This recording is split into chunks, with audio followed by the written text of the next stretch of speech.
ini bolehlah lengkap, tetapi satu nota Torah tetap ada. Lalu ada tulisan Rasul Paulus menyebutkan bahwa terkutuklah orang melakukan hukum Taurat.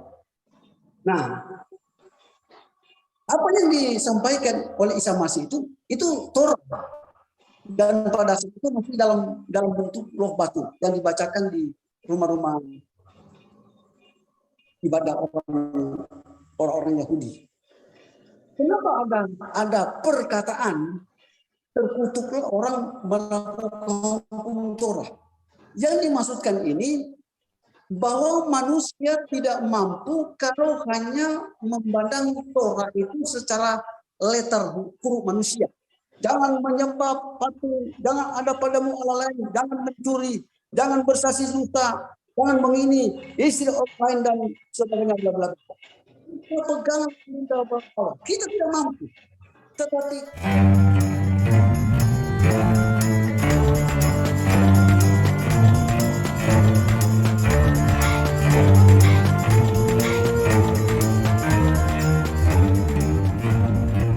saya cuma mau mengklarifikasi, berarti statusnya Paulus sebagai Rasul Allah sama dengan statusnya Yesus sebagai Rasul Allah juga. Kalau begitu bahasanya tadi, karena sama-sama Rasul Allah ini ya. Ya, dari segi utusan Isa adalah Nabi ya sama. Sama, Paulus? Sama, cuma lebih mulia Yesus Kristus. Ya, oke. Terima kasih klarifikasinya ya. Sama-sama utusan, cuma lebih mulia Yesus Kristus. Ya. Jadi saya kan baru beberapa kali menyimak pernyataan-pernyataan Pak Dance ini, belum terlalu mendalami. Jadi silakan, mungkin kalau ada yang mau ditanyakan tentang keislaman, apa kita berikan kesempatan Pak Dance. Atau mungkin Bang Ikhwan mau bicara, Bang Ikhwan. Silakan Bang Ikhwan, Pak Munir kita lewati dulu, nanti Pak Munir dengan Pak Herdi aja lah berdiskusi, karena Pak Herdi tidak mau berdiskusi dengan Pak Dance. Silakan Bang Ikhwan. Baik, terima kasih ya Pak Awi atas kesempatan ini. Pihak Anda itu ada banyak berbicara supaya sudah saya mendapat pencerahan. Nanti kalau ada sesuatu yang memungkinkan kita bisa menyimpulkan. Oke. Terima kasih ya. Oke Pak, tadi rujukannya surah As-Sajdah ayat 9 Pak ya, surah Shad ayat 72 dan Quran surah An-Nisa ayat 171. Nah, itu cara membanding ruh gitu. Ruh juga di dalam Islam Pak Dance, Al-Quran pun juga disebut ruh gitu. Malaikat Jibril juga disebut ruh dari Allah. Tetapi semua itu bukanlah Allah, tetapi semuanya adalah ciptaan Allah gitu maksudnya. Oke, itu disampaikan Pak Ustadz Yusuf ini mengenai meneruskan penjelasan dia yang kemarin dengan Pak Jance. Mudah-mudahan masih diingat dan ini mudah-mudahan dicatat setelahnya. Silakan Bang Ikhwan. Baik ya Pak Jance, jadi langsung saja tadi saya sudah mendengar. Saya mengawali dulu pertanyaan tentang beberapa hal terkait dengan yang saya ingin tanyakan sebelum saya lebih masuk apa yang disampaikan Pak Jance. Pak Jance, apakah Kristen itu melaksanakan ajaran Paulus ya atau ajaran Yesus? Ya mohon maaf mungkin sudah dijelaskan tapi saya kurang mendengar tadi karena terlambat. Apakah yang diikuti itu ajaran Yesus atau ajaran Paulus? Mungkin singkat saja. Biar saya lebih menjelaskan lebih. Apa yang diajarkan oleh Yesus itu juga diajarkan oleh Rasul Paulus. Ya, berarti Kristen melaksanakan tadi dijelaskan bahwa Kristen melaksanakan sesuai dengan yang dilakukan oleh Yesus begitu? Ya, dilakukan oleh umat Kristen itu adalah semua yang dilakukan oleh Yesus. Oleh Kristen itu adalah semua diperintahkan oleh yang ada di dalam surat Rasul Paulus. Ya, saya berikan gambaran begini. Ya, maksudnya yang dilakukan Kristen itu nyatanya sesuai dengan yang diajarkan dilakukan oleh Yesus. Iya, dilakukan oleh Yesus, betul. Ya, sekarang gini, pertama, mengapa orang Kristen tidak sunat seperti Yesus? Seperti contohnya apa? Orang Kristen tidak melakukan apa yang disampaikan oleh Yesus. Yesus. Ya, orang Kristen tidak sunat seperti Yesus. Dari mana sehingga orang Kristen tidak melaksanakan sunat sehingga tidak sunat seperti Yesus? Oh ya. Oke. Saya sampaikan dari beberapa hal, ya. Tetapi tujuannya akan mengarah ke sana. Boleh? Nah, di dalam Perjanjian Baru ada dua hal yang penting. Yang lahir pertama adalah Rasul Yohanes Pembaptis, baru kedua Yesus. Yohanes mengajarkan pembaptisan. Jadi di sini disebutkan manusia sekali saja dibaptis. Jadi dalam Alkitab sekali saja dibaptis. Nah, berarti hanya dua ya, Yohanes dan Yesus. Paulus enggak? Saya akan ke sana, Pak. Sabar. Saya akan ke sana. Jadi kemungkinan besar ini ada hubungan dengan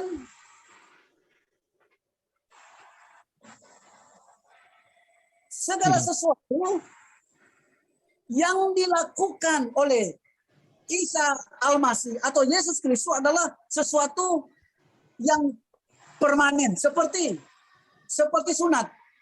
Kenapa Kristen tidak perlu menyunatkan diri atau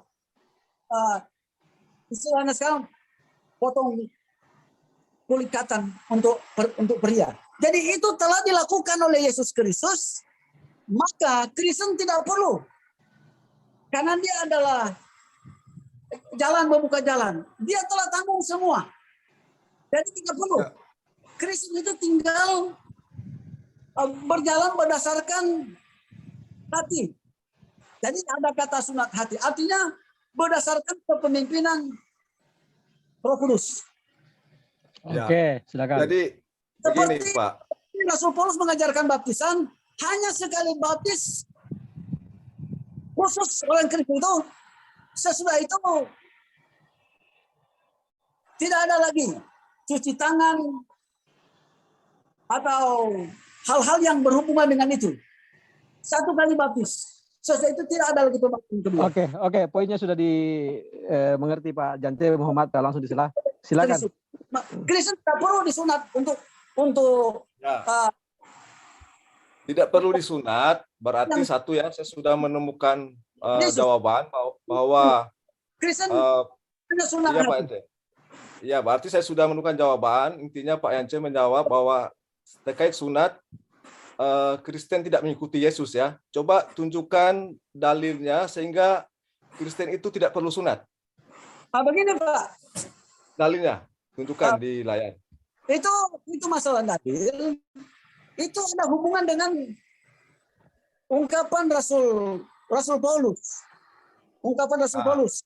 Pertama, kita disunat hati. Pengertian disunat hati bahwa kita perlu kita berdasarkan hukum tertulis atau syarat-syaratnya, tetapi kita berdasarkan hukum roh. Artinya hukum roh, malaikat atau Jibril atau dalam bentuk roh, dia tinggal di dalam hati manusia dan dia sendiri yang mengatakan apakah lewat pendeta, lewat gembala, ada aturan-aturan rohani yang berhubungan dengan kehendak Allah. Nah, itu bukan lagi berdasarkan hukum tertulis, tetapi berdasarkan roh Allah itu sendiri. Oke, cukup Pak, dipahami. Artinya artinya itu sesuai pengungkapan Paulus saja, sesuai penafsirannya. Silakan.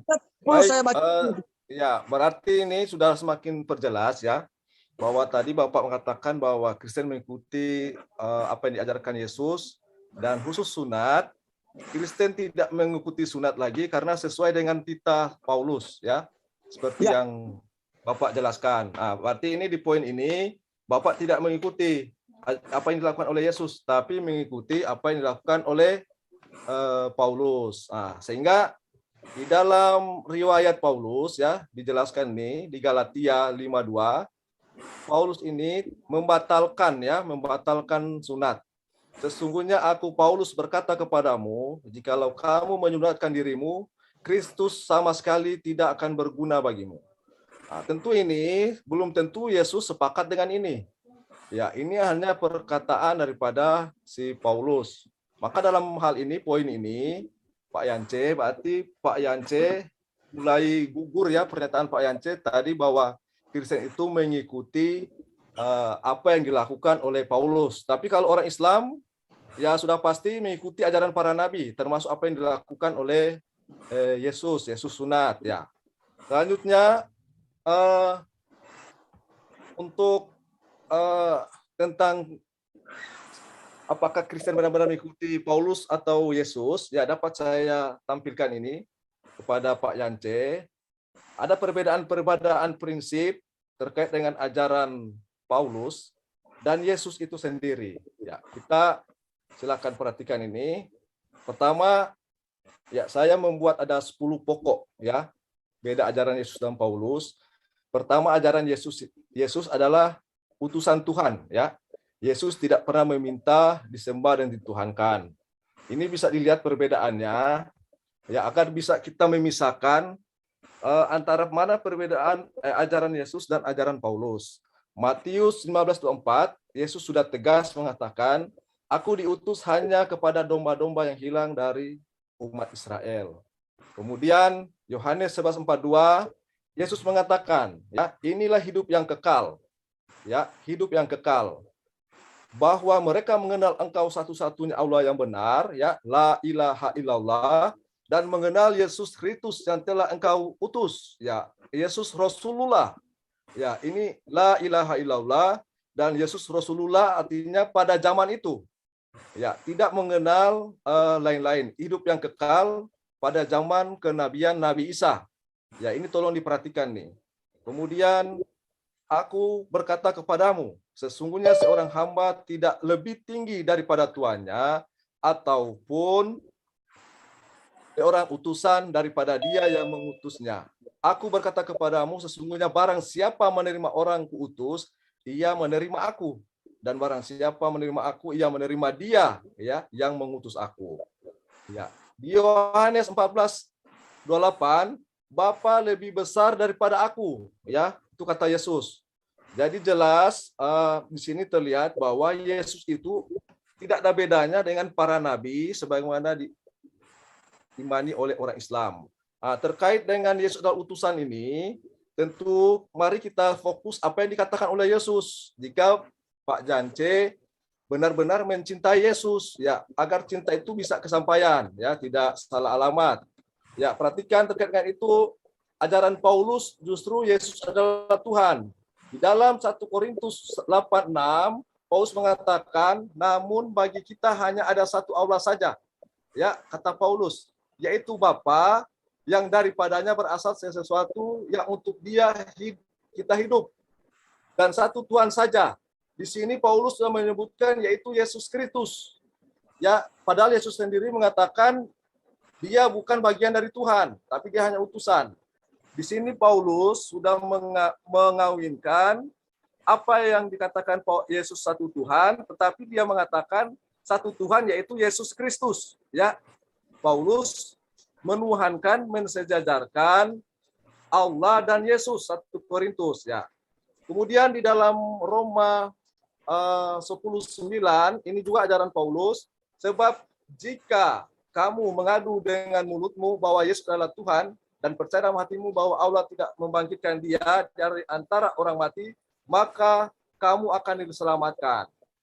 Jadi ini adalah konsep ajaran Paulus untuk konsep keselamatan, ya. Sedangkan konsep keselamatan yang diajarkan oleh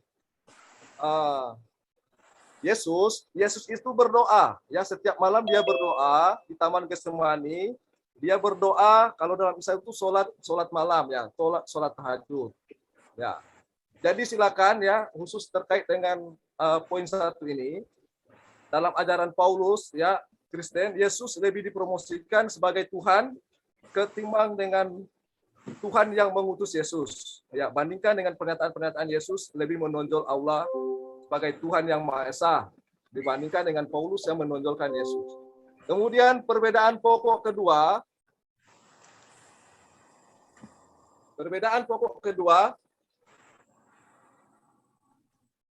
ajaran Yesus. Bentar, Kak hujan nih. Bentar. Enggak apa-apa, Bang. Jelas aja, Bang, suaranya, Bang. Ya. Jelas aja, jelas. Saya mengikuti kok. Silakan lanjut. Bentar, Pak.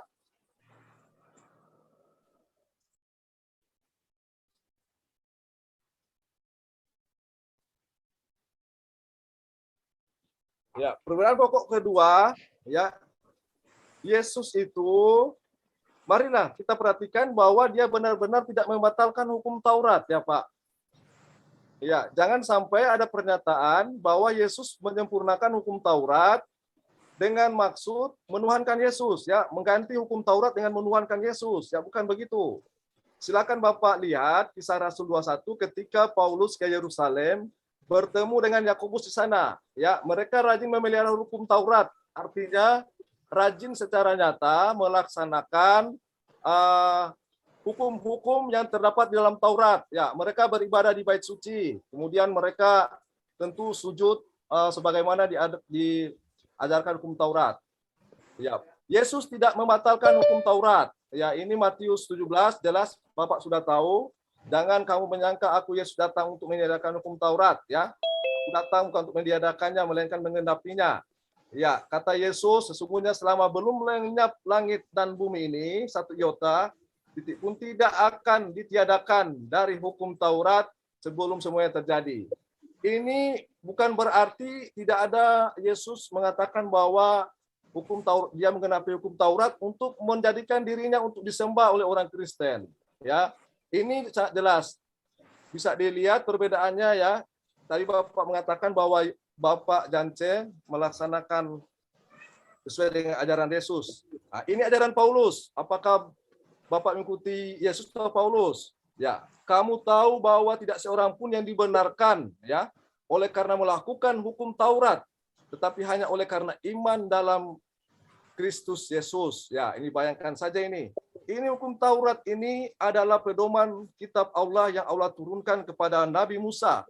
Lantas Paulus yang tidak pernah menjadi murid Yesus mengatakan bahwa tidak dibenarkan melakukan hukum Taurat. Ya, Yesus saja melakukannya. Apakah lebih tinggi Yesus atau Paulus? Ya, sebab itu kami pun telah percaya kepada Yesus Kristus supaya kami dibenarkan oleh karena iman dalam Kristus dan bukan oleh karena melakukan hukum Taurat. Ya, jadi ini sangat beda. Yesus mengatakan tidak ada akan hilang satu iota. Kemudian Paulus mengatakan Taurat itu adalah kutuk, ya, tidak perlu dilakukan lagi, ya, tidak ada seorang pun yang dibenarkan untuk melakukan hukum Taurat. Nah, lantas bagaimana tadi Bapak mengatakan bahwa Bapak mengikuti ajaran Yesus, ya, sunat saja diawali tadi sudah jelas itu ajaran Paulus. Kalau ajaran Yesus yang Bapak maksud seperti misalnya jangan membunuh, jangan mencuri, ya, tidak beragama pun itu ada ajarannya. Orang ateis pun ada seminar-seminar jangan membunuh, jangan mencuri, semua mengajarkan yang demikian. Tetapi syariat yang diturunkan melalui din agama yang benar, ya, din agama yang benar, hukum itu tidak dilaksanakan atau dibatalkan oleh Paulus. Sehingga, ya, mungkin inilah sehingga Alkitab menyebutkan Israel itu, Bani Israel, Yahudi adalah bangsa yang tegar tengkuk. Ya, bisa dibaca kisahnya mulai dari kitab Kejadian, Imamat, Ulangan seterusnya, Yosua. Hampir setiap ayat itu mengatakan bahwa mereka adalah bebal. Ya, bahkan di ayat Yesaya mengatakan bahwa pena-pena palsu telah mengubah Taurat, ya, mengubah Taurat ya menjadi palsu. Kemudian nabi-nabinya banyak melakukan penglihatan yang bohong. Ini menggambarkan tentang tabiat Bani Israel yang tegar tengkuk. Dan jangan lupa tentu Paulus merupakan bagian dari Bani Israel, tetapi dia hidup di Tarsus ya, tidak pernah ketemu Yesus. Yang ketiga, ajaran Yesus laki-laki harus dihitan. Ya, tadi sudah saya awali tadi bahwa Yesus mengajarkan harus dihitan karena sesuai dengan perintah Allah ya. Ini di kitab Kejadian ini jelas ini yang mengatakan ini bukan hanya seorang nabi, tetapi ini adalah janji yang kekal ya, disampaikan di kitab Kejadian. Ya, janji yang kekal. Kemudian silakan lihat perbandingannya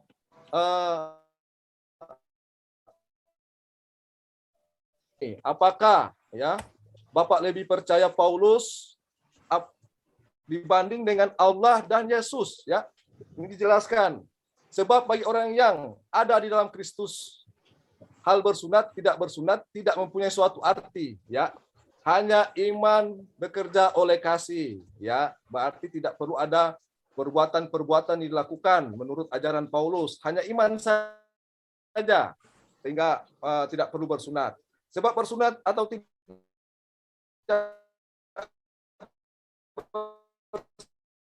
sunat tidak ya. Paulus mengatakan menaati hukum-hukum Allah. Pertanyaannya hukum apa yang ditaati?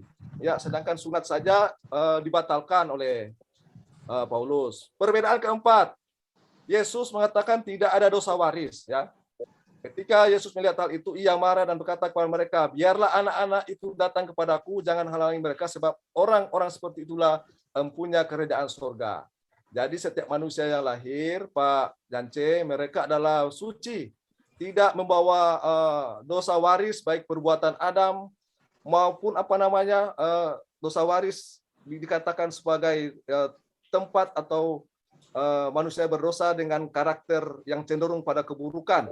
Ya, bukan demikian. Kalau misalnya mereka membawa dosa Adam, tentu untuk apa Yesus disalib, bertobat, kemudian tetap juga masuk neraka. Ya, jadi ini tidak mengajarkan dosa waris. Sudah jelas apa yang dikatakan Yesus. Mari kita lihat apa penjelasan Paulus terkait dengan dosa waris. Ya, ini lihat Pak. Paulus, setiap orang mewarisi dosa dari Adam. Ini tidak pernah ditemukan di dalam kitab-kitab maupun riwayat dari Nabi Musa, diceritakan di Kejadian, kemudian Ulangan, Imamat, bahkan di kitab Yosua sampai dengan Maleaki, tidak pernah ada istilah dosa waris dosa Adam. Ya, dosa waris dosa Adam ini muncul ketika muncul ajaran Paulus ya. Ini filsafat tentu yang sangat mempengaruhinya dari filsafat Stoa Yunani. Ya, jadi Bapak silakan memilih apakah mengikuti apa yang dikatakan oleh Yesus atau mengikuti ajaran Paulus ini. Ya, setiap orang mewarisi dosa Adam. Tapi kalau Bapak mengikuti ini ya silakan, tidak apa-apa ya. Tidak ada paksaan. Yesus juga tidak memaksa untuk harus mengikuti ajarannya. Jadi selama ini mungkin mengira bahwa mengikuti ajaran Yesus, tapi ternyata bukan, ya. Tapi mengikuti ajaran Paulus. Ya. Perbedaan kelima, ini ajaran Yesus berpuasa, berwudu, mengajarkan sujud serta berdoa. Ya, ketika sedang sujud, ini perhatikan. Di Matius, tapi apabila engkau berpuasa, minyakilah kepalamu dan cucilah mukamu. Ini tentu bersuci pada saat beribadah. Ya. Ini banyak sekali ayat-ayatnya ketika masuk di kemah suci pertemuan, mereka harus berwudu, membasuh kaki, tangan, seperti diperintahkan Tuhan kepada Musa. Pertanyaannya, apakah Bapak melakukan ini seperti yang dilakukan oleh Yesus? Bahkan di ayat Matius 26:39, ya, Yesus ini menjadi imam, maka Yesus maju sedikit, ya. Yesus maju sedikit, ini berarti ada sahabat atau murid-muridnya di belakang, ya, berdiri. Dia lebih maju sedikit daripada sahabat-sahabatnya, lalu sujud dan berdoa kepadanya. Ya Bapakku, jikalau engkau sekiranya mungkin, biarlah cawan ini lalu daripadaku, tetapi jangan engkau. Tapi janganlah seperti yang kukehendaki, seperti engkau kehendaki. Ya, ini jelas cara Yesus menebus dosanya. Ya, cara Yesus berdoa kepada Allah. Dan tentu ini cara ibadah Yesus. Apakah Bapak lakukan? Ya, apakah Bapak lakukan atau Bapak mengikuti ajaran Paulus? Ya, bernyanyi di gereja. Ini di Yesus dan berkata-katalah seorang kepada yang lain dalam mazmur, kidung puji-pujian dan nyanyian rohani. Bernyanyi dan bersoraklah bagi Tuhan dengan segenap hati, Efesus.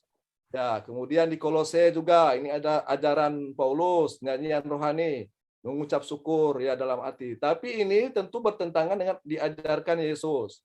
Yang keenam, Yesus melarang hidup mewah, ya. Janganlah kamu mengumpulkan harta di bumi. Ini sama dengan hampir ajaran para nabi, ya. Dalam Islam itu menumpuk harta, tidak memberi hak orang miskin, maka kelak akan masukkan ke neraka. Ya, ini kata Yesus. Apa kata Paulus? Tidak ada larangan hidup mewah dalam ajaran Kristen. Ya, tidak ada larangan. Ini baca di Efesus 28. Orang yang mencuri, janganlah ia mencuri lagi, tetapi baiklah ia bekerja keras dan melakukan pekerjaan yang baik dengan tangannya sendiri supaya ia dapat membagikan sesuatu kepada orang yang berkekurangan. Kemudian Yesus sendiri ya melakukan atau dikafani ketika dia wafat. Ya, ini bukan hal sepele, tetapi ini adalah syariat. Ya, syariat itu diberikan sejak kelahiran Yesus disunat dan ketika mati dilaksanakan fardu kifayah. Ya, dia dikafani. Ini bukan soal sepele. Ya, Allah itu memberikan tuntunan pedoman syariat mulai dari kematian datang, mulai dari kelahiran datang di bumi hingga kembali ke akhirat, ke kampung akhirat dengan dikafani. Ya, Yesus dikafani. Sekarang apakah Bapak sudah mempersiapkan? Ya, mungkin Allah tinggal memberikan waktu sedikit untuk hidup dunia. Apakah Bapak sudah mempersiapkan mengikuti Yesus dikafani atau mengikuti Paulus? Ya, meninggal dunia diberi pakaian rapi, dibungkus peti, ya, menggunakan pakaian jas. Ini bukan hal sepele, Pak, karena syariatnya jelas ada. Kalau Bapak salah seragam ke kantor, pasti akan ada sanksinya dari kantor yang bersangkutan, apalagi seragam yang akan digunakan ke akhirat ya menuju kepada Rabbul Alamin, Allah Subhanahu wa taala yang telah mengutus Yesus, mengutus Isa Al-Masih. Kemudian Yesus tidak membatalkan hukum rajam, ya. Musa dalam hukum Taurat memerintahkan kita untuk melempari perempuan-perempuan demikian. Apakah pendapatmu Yesus tentang hal itu? Yohanes. Ini Yesus serba hati-hati karena Yesus tahu bahwa orang Yahudi sengaja mencari kesalahannya, memancing dia agar Yesus menimbulkan kekacauan supaya Romawi menangkapnya, ya. Dan ketika mereka terus selamat siang. Padanya ia bangkit berdiri, barang siapa antara kamu tidak berdosa, hendaklah ia pertama kali melempari batu kepada perempuan itu. Ya, jadi ini Yesus. Kemudian ajaran Paulus, tidak ada hukum rajam dalam ajaran Kristen. Ya, baca Galatia 12. Jadi sampai ke 8 ini sudah sangat jelas perbedaan ajaran Yesus dan ajaran Paulus, dan Bapak bisa merenungi apakah Bapak mengikuti apa yang dilakukan oleh Yesus dan diajarkannya atau tidak. Ya, jika tidak, tentu silakan Bapak berpikir. Kemudian tadi Bapak mengatakan bahwa semua para nabi itu sama, ya. Sama-sama satu, maksudnya setiap agama itu sama, baik Kristen, Yahudi, Islam. Ya, mohon maaf Pak, itu tidak sama. Jika sama, maka bisa saja kita ganti-ganti agama, bisa minggu ini agama Yahudi, minggu depan agama Islam, karena tadi Bapak katakan agama sama maka satu tujuan. Yang sama itu Pak, yang sama adalah misi utama para nabi, yaitu membawa misi tauhid, itu yang sama, ya. Namun syariatnya tentu sesuai dengan masanya. Ya, silakan Pak lihat ya di masa tauhid mulai dari Nabi Musa seterusnya, kemudian Isa Al-Masih, jawab Yesus, hukum yang terutama, ya Sema Israel, Allah itu Tuhan kita, Tuhan itu Esa. Kemudian Yohanes, inilah hidup yang kekal itu, bahwa engkau mengenal, bahwa mereka mengenal engkau sesungguhnya Allah yang benar, dan mengenal Yesus Kristus yang telah engkau utus. Ya, apa kata Nabi Yesaya? Hai umatku, kamulah saksiku, kamu kupilih menjadi hamba-hambaku supaya mengenal aku dan percaya kepadaku dan mengerti bahwa akulah Allah. Aku Allah yang Maha Esa, tidak ada yang lain sebelum dan sesudah aku. Ya, ini sedikit saya menampilkan silsilah para nabi yang membawa pesan tauhid ya Pak.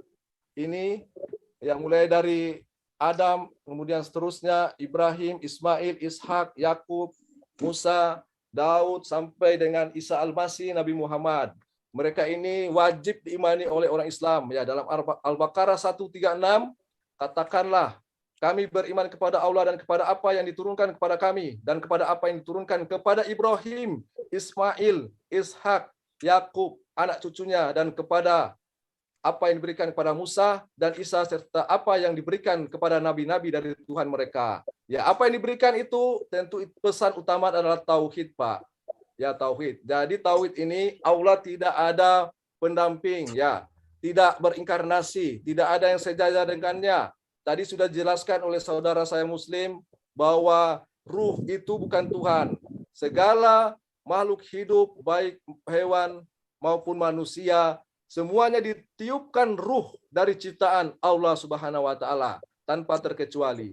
Ruh yang ada pada diri Pak Pendeta dan kepada saya adalah ruh yang sama yang Allah tiupkan kepada Isa Al-Masih melalui malaikat Jibril. Jadi Tuhan dalam Islam tidak ada pendamping atau tidak ada yang mendampinginya, ya tidak ada yang diserupakan, tidak ada yang sama, tidak ada yang bisa menyamai sifat-sifatnya. Jadi itu terkait dengan tanggapan saya tadi, ya jelas tadi Bapak menyampaikan bahwa Bapak mengikuti ajaran Yesus, tetapi faktanya tidak dan sudah dibuktikan mulai dari sunat, Bapak tidak sunat karena ada pernyataan Tita Paulus sunat itu tidak penting, ya bukan pernyataan dari Yesus dan apalagi itu adalah perintah Allah. Sekian saya kembalikan kepada moderator.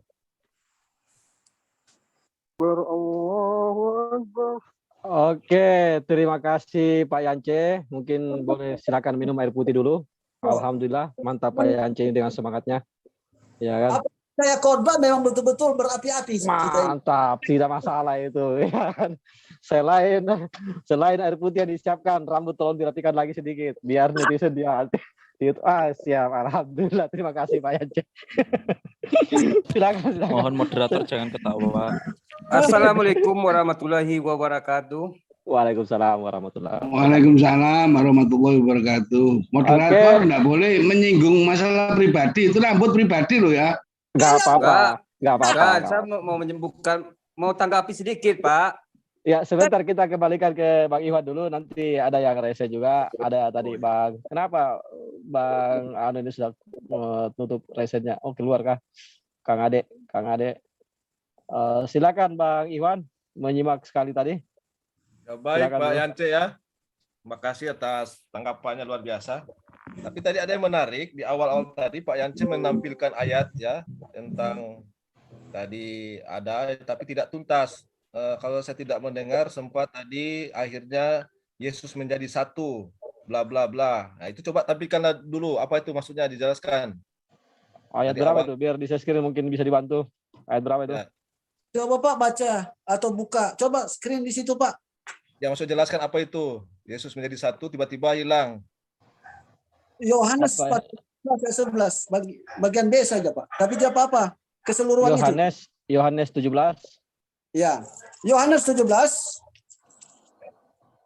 Ada di layar. ayatnya yang 11 Pak. Coba. Nah, itu. Siapa itu? Jelaskan dulu supaya ini tadi Bapak menanggapi terkait dengan Allah itu Esa dan menampilkan ayat ini mungkin ya. Jadi maksudnya apa ini? Ayat 11 ini. Ya, ini saya baca saja. Ya. Dan aku tidak ada lagi di dunia ini, tetapi mereka masih ada di dalam dunia ini. Dan aku datang kepadamu ya Bapa, yang kudus, pelihara mereka dalam namamu. Artinya dalam nama Bapa itu. Yaitu nama yang telah engkau berikan kepadaku. Ada nama Bapa yang telah diberikan, yaitu nama Yahweh atau nama Allah telah diberikan kepada Yesus. supaya mereka menjadi satu. Jadi mereka itu menjadi satu. Dan saya hubungkan dengan Yohanes 15 bahwa Yesus adalah pokok anggur dan kitalah caranya. Jadi kita menyatu di dalam Yesus. Sama seperti kita. Artinya sama seperti kita, Allah dengan Yesus, Roh Allah atau Jibril atau sesuatu utusan dari Allah menyatu di dalam Yesus. Ya. Ya, tapi situ jelaskan ya. Berarti Yesus itu tidak satu hakikat saja dengan Allah, tetapi ada mereka juga menjadi satu ya, sama seperti kita. Ya. Ya. Mereka yang dimaksud itu ya adalah ke-12 murid Yesus. Ya, jadi kalau Bapak anggap Yesus adalah satu hakikat, kita menjadi satu. Ya, jadi ini ayat ini membantah bahwa itu Yesus tidak menjadi satu dengan Bapa. Ya, yang jelas Yesus tidak pernah sejajar dengan Allah. Nah, baik, tadi Bapak setelah berapi-api ya menanggapi 1 sampai 10. Ya, intinya terima kasih karena semua yang dijelaskan tadi, intinya semua yang Bapak lakukan sesuai dengan ajaran Paulus ya. Tadi jelas sekali penjelasannya tentang penebusan dosa dan sebagainya, kemudian baptis sebagainya itu bukan ajaran Yesus. Berarti memperkuat 10 poin perbedaan yang saya sampaikan. Tidak apa-apa kalau Bapak tetap memilih mengikuti ajaran Paulus. Yang jelas masih ada kesempatan untuk melihat mana ajaran Yesus dan mana ajaran Paulus. Ya, contoh tadi tentang sunat ya. Bapak mengatakan bahwa sunat itu adalah beban. Ya, itu adalah beban. Yang mengatakan itu siapa? Yang mengatakan itu siapa? Apakah Yesus atau Paulus?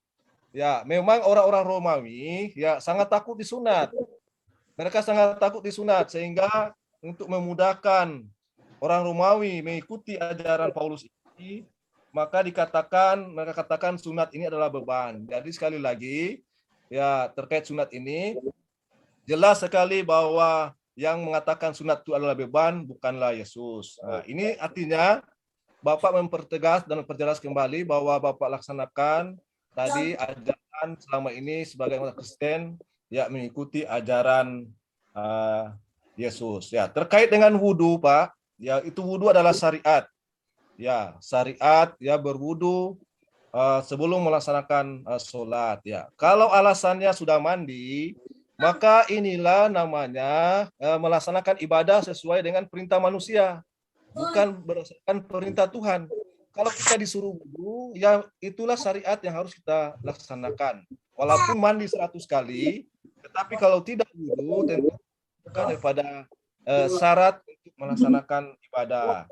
Kemudian tadi Bapak juga mengatakan bahwa baptis adalah proses penebusan dosa. Ya. Kalau baptis adalah proses penebusan dosa, apalagi Yesus menebus dosa. Jika baptis adalah bagian utama dari dalam ajaran Kristen, dan pengampunan dosa bukan, saya potong cerita Pak, itu bukan penebusan, tetapi bagian dari jalan pengampunan dosa. Itu ada dari. Lalu begitu juga beban. Itu sesuatu yang telah dikerjakan oleh Yesus, tidak perlu lagi kita kerjakan karena Dia telah membawa kita. Jadi satu saja yang disunat yaitu Yesus Kristus sendiri. Karena ada dalilnya lewat Rasul Paulus, kita itu telah mati. Saya pikir lewat Rasul Paulus ya. Pengertian beban telah diambil alih oleh Kristus Yesus. Jadi lanjut saja Pak. Ya, baik ya. Jadi terima kasih sudah memperjelas bahwa yang mengatakan beban itu jelas dari Paulus. Kemudian tadi ya mungkin saya salah tulis, baptis itu bukan penebusan tapi jalan pengampunan ya. Menuju surga. Pengampunan dosa. Ya, pengampunan dosa. Ya, berarti ini juga baptis ini ajaran siapa, Pak? Apakah ajaran Yesus atau siapa?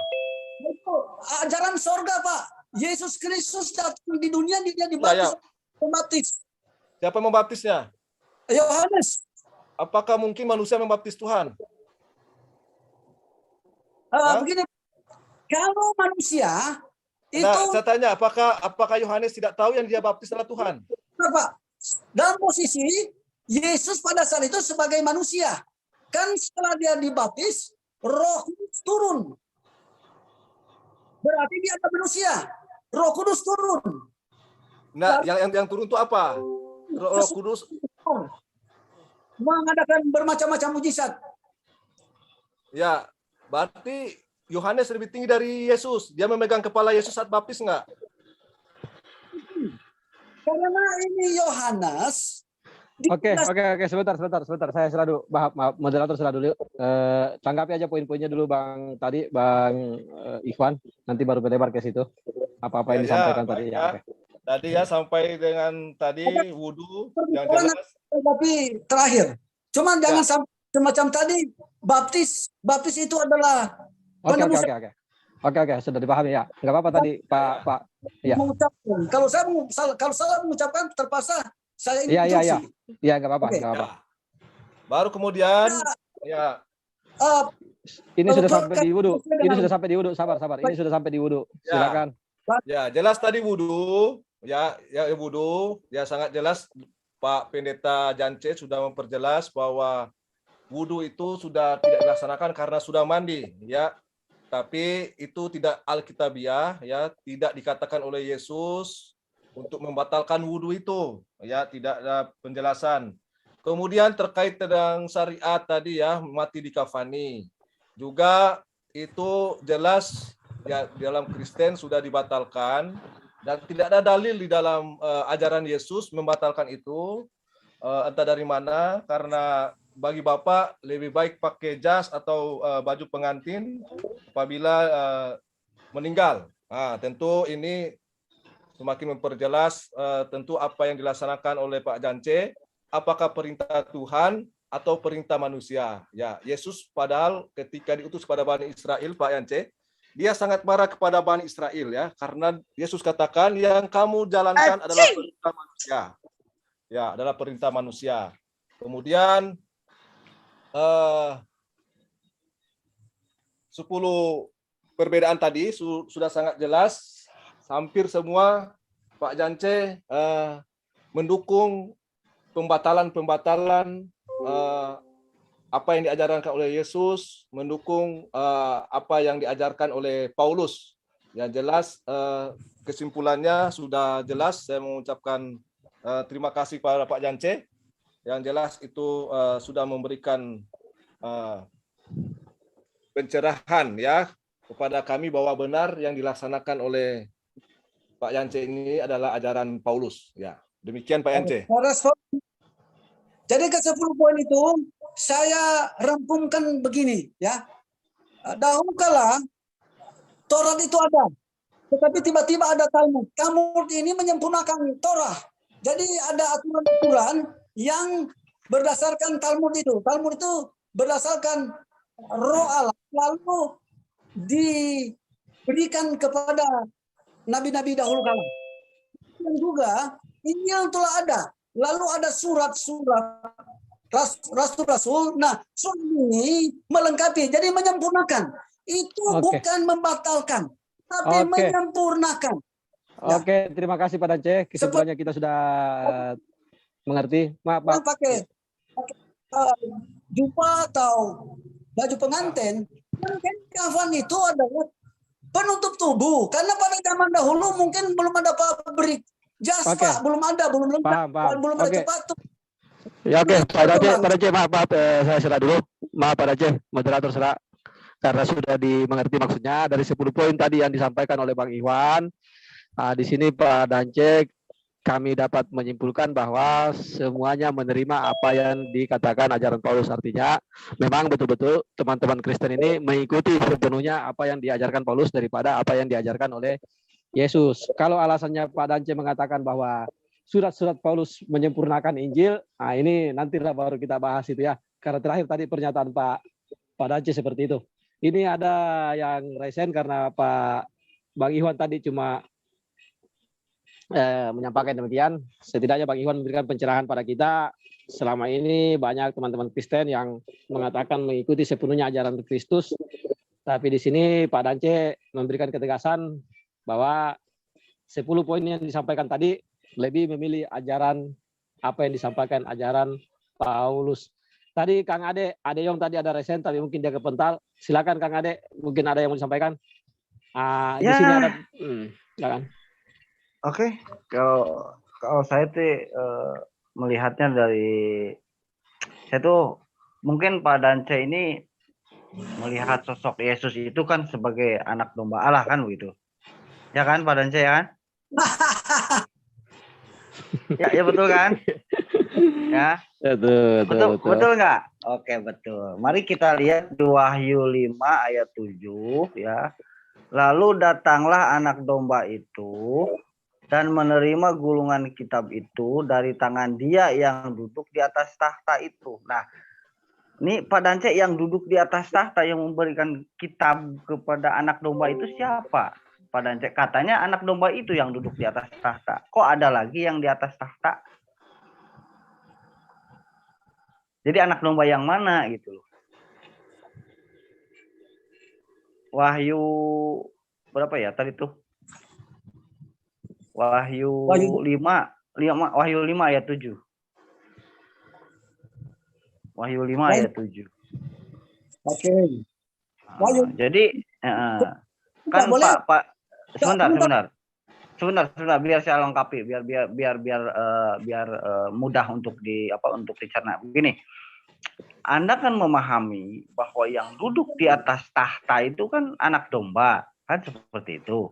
Nah, justru kalau di Wahyu 5 itu yang duduk di atas tahta itu ada lagi gitu. Bukan anak domba, justru yang memberikan gulungan kitab ke anak domba. Jadi ada lagi pribadi yang lain yang duduk di atas tahta gitu. Jadi anak domba yang mana lagi yang duduk di atas tahta gitu. Silakan. Wahyu pasal 5 ayat berapa itu, Pak? Wahyu 5 ayat 7 kalau nggak salah. Ayat 7. Iya, Wahyu 5 ayat 7. Itu dan menerima gulungan kitab itu dari tangan dia yang duduk di atas tahta itu. Jadi ada yang duduk di atas tahta itu adalah Allah sang pencipta langit dan bumi. Lalu datang anak domba itu figur Yesus Kristus. Lalu diberikan gulungan kitab, artinya diberikan firman perkataan dari Allah sendiri. Diberikan kepada anak domba. Anak domba itu dia figur kekuasaan diberikan kepada anak domba baik di sorga maupun di bumi.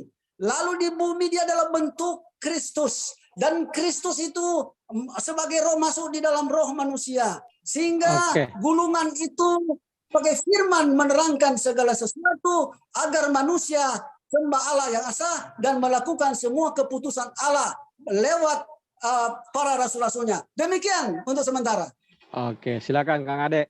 Oke, ya nggak apa-apa. Jadi menurut Bapak anak domba itu kan Yesus. Yang duduk di atas tahta itu adalah dia yang menciptakan alam semesta ini kan. Berarti Yesus bukan maha pencipta kalau begitu. Pengertiannya. Yesus bukan maha pencipta, Pak. Bukan. Oke. 100 Pak buat Bapak ya. Thank you. Itu aja. Berarti Anda mengakui bahwa Yesus bukan maha pencipta. Yang maha pencipta adalah yang duduk di atas tahta. Oke, begitu aja Kang Awi. Saya sudah dapat betul Kang Ade. Beliau ini mengakui Yesus sebagai utusan. Dia tidak mengakui Yesus sebagai pencipta. Itu perbedaannya. Cuma tadi yang ditegaskan di sebelumnya itu di Bang Ikhwan tinggal membedakan mana yang diikuti nih ajaran Yesus atau ajaran Paulus gitu. Tapi beliau ini mengikuti Yesus sebagai utusan. Dia tidak menganggap Yesus sebagai pencipta. Ini sekedar dipahami. Oke, silakan yang lain mungkin.